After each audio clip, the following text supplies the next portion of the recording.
namoota mallattoo dhukkuba wayii teekist namaa godhanii yookaan immoo koomentii namaa barreessanii qoricha naa barreessuu diddee yookaan qoricha naa ajajuu diddee jedhanii nama komatan yookaan nama arrabsanii kan waan gabaabaa jechuu dhufe innis maalidha namni tokko maal godhaa mallattoo dhukkuba isaa keessaa tokko wayii teekist namaa godheet qoricha naa barreessii jedha yookaan immoo qorsa naa katabedha. Yoo san gochuu baatte immoo qoricha naa barreessuu diddee dhukkuba goositti meedhee nama komata soo namoota saniif jechuudha. Maaltu jira hikiminnaa keessatti seera mataasaa qaba. Hikiminnaan akkaataan itti hakimni tokko dhukkubsataa yaalu seera mataasaa qaba. Innis maalidhaa namni tokko gaafa dhukkubsatee mana yaalaa deemu jalqaba irratti wanti jiru istirii waan jedhamu jira. Hakimni sun dhukkubsataa sanirraa istirii fudhata. Istirii jechuun siptam isa jedhamu jechuudha. Siptama jechuun mallattoo dhukkubaa kan dhukkubsataa sun ofirratti arge jedhee yaadu. Kan dhukkubsataa sun yookaan namni sun ofirratti arge jedhee yaadu sana jechuudha. Jalqaba irratti isa fudhata.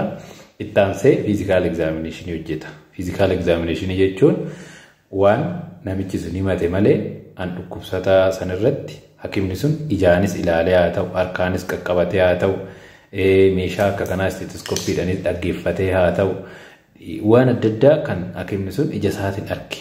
Kan ija isaatiin arge, kan harka isaatiin qaqqabatee irra ga'e yookaan immoo meeshaa akkanaatiin dhaggeeffatee yookaan meeshaa biraatiin illee ta'uu danda'a ofii isaatii arge jechuudha. Inni sun piroosesiin sun fiizikaal egzaaminashinii jedhama. Waan akkasitti argamu sun immoo fiizikaal faayindiingii jedhama jechuudha.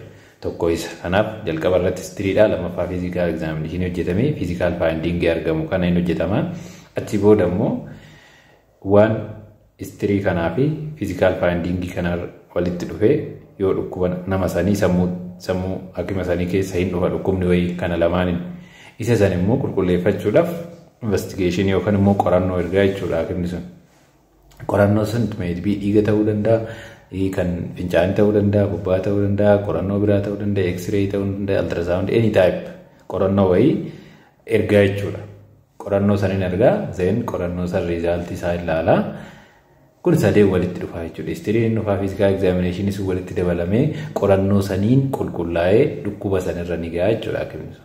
Dhukkuba sanirra erga ga'ee boodadha kan qoricha ajajamu. Dallaas isteeppii dhumaati irratti erga dhukkubni sun baramee booda qorichi sun ajajamaa jechuudha. Zeen hakimni sun qoricha san waraqaa qorichi ittiin ajajan prescription paper jedhamu jirti. Ishii san irratti qoricha san ajajee kennaaf jechuudha namni sun. Namni sun immoo qabatee deemeet mana qorichaatii qoricha san bitataa jechuudha yoo qorichas kan barraa'u ta'e. Haala kanaanidha hikiminnaa keessatti kan qoricha jedhamu. Sanirraa kan hafe mallattoo tokkitti yookaan mallattoo lama namatti manii dhukkubni nama beekamus hin jiru, qorichi nama ajajamus hin jiru. Sinoo godhames dogoggora jechuudha. Kanaaf namoonni waan akkasii namarraa eegdan teekistii namaa gootanii mallattoo dhukkubaa tokkitti wayii namatti hin tarii teekistii namaa gootanii qoricha ajajuu taasisuudhaan akkasitti hubannoon kun sirrachuu qaba jechuudha afanii warra nama arrabsitanis nama loltanis akkasitti ni hubadha. Isinillee mi fayyadu jechuu barbaadetan akkasii irratti dhukkubsate taanaan namni tokko dhukkuba isaa saniif ilaalamee achi booda qorichi sun ajajamaaf malee akkanumatti qoricha ajajamu kunillee rakkoo qaba jechuudha. Akka seeratti qorichoonni akkasumatti OTC yookaan immoo mana qorichaarraa bitaman hin jira. Haa ta'u garuu namni tokko dhukkubsannaan dhukkuba fi haa ta'u dhukkubsannaan jalqaba yaalamuu qabaadha. Mana yaalaa dhaqee yaalame achi booda qoricha ajajameef san fudhachuu qaba jechuudha. Kanumaan dubbachuu dhufe galatooma.